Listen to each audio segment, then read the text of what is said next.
रजनी को बचपन से ही पेंटिंग का बहुत शौक था। वो हमेशा से ही पेंटर बनना चाहती थी, पर उसके माँ और पिताजी ने उसको कभी भी इस चीज के लिए सपोर्ट नहीं किया और उसकी शादी नीरव से हो गई।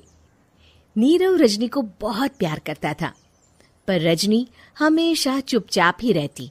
वो इस शादी से खुश नहीं थी। वो ये शादी नहीं करना चाहती थी। उसे तो हमेशा से पेंटर जो बनना था।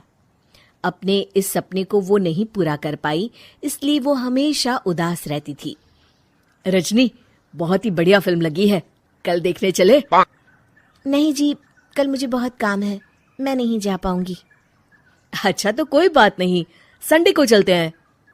देखिए, मुझे फिल्म देखना पसंद नहीं है। आपको जाना है तो चले जाइए।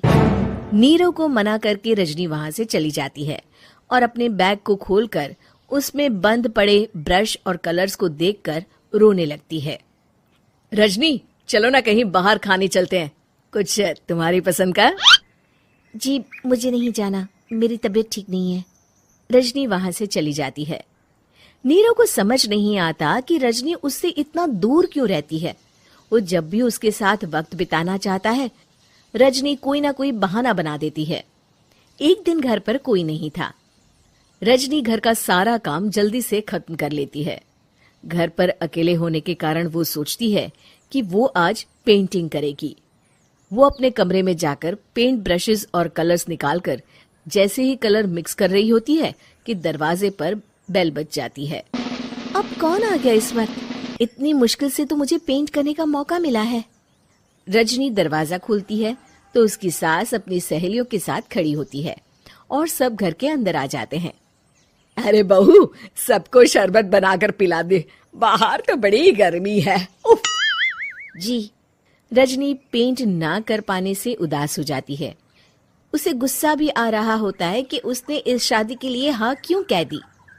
वो रसोई में जा रही होती है कि उसकी सास उसे रोकती है। बहू, सबके खाने का भी इंतजाम कर लेना, आज का लंच तो ये सब यहीं करेगी। हाँ। रजनी बिना कुछ कहे रसोई में चली जाती है। सबके लिए खाना बनाती है। सब खाना खाते हैं और रजनी घड़ी देखती है कि ये सब कब जाएंगे ताकि वो अपनी पेंटिंग कर सके। जब शाम होती है तब सब चले जाते हैं अपने घर। अरे बहू, सब तेरे खाने की तो बहुत तारीफ कर रहे थे, सबको बहुत अच्छा लगा खाना। आपको मुझे सुबह बताना चाहिए था ना कि आपकी सहेलियां आ रही है।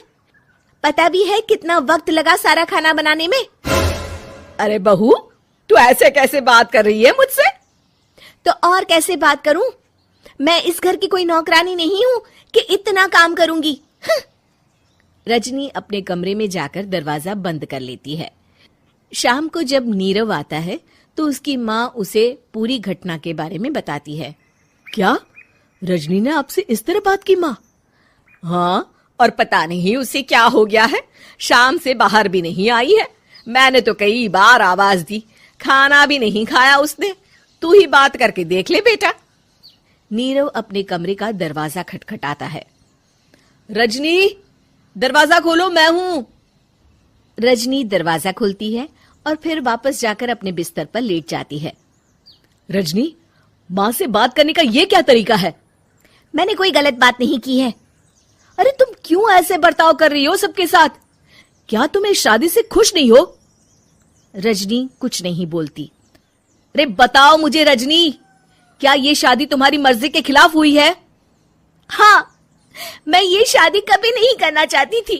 तुमसे क्या, मैं किसी से भी शादी नहीं करना चाहती थी। रजनी रोने लगती है। चुप हो जाओ रजनी, बताओ मुझे, तुम क्यों नहीं करना चाहती थी शादी? रजनी बेड के नीचे से अपने पेंटिंग्स, कलर्स, ब्रश, पेपर्स निकालती है।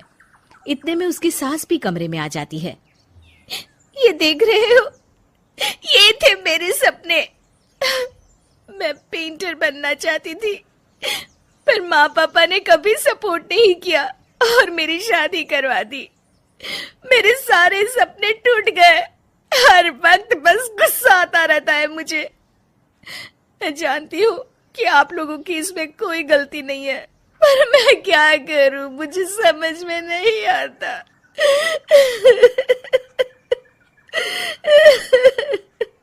रजनी फूट फूट कर रोने लगती है।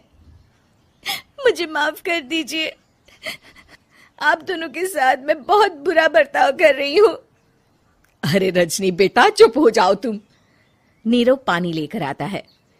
ये लो पानी पियो और शांत हो जाओ। रजनी पानी पीती है और उसकी सास पेंटिंग्स देख रही होती है। अरे नीरव, हमें तो पता ही नहीं था कि हमारी बहू कलाकार है।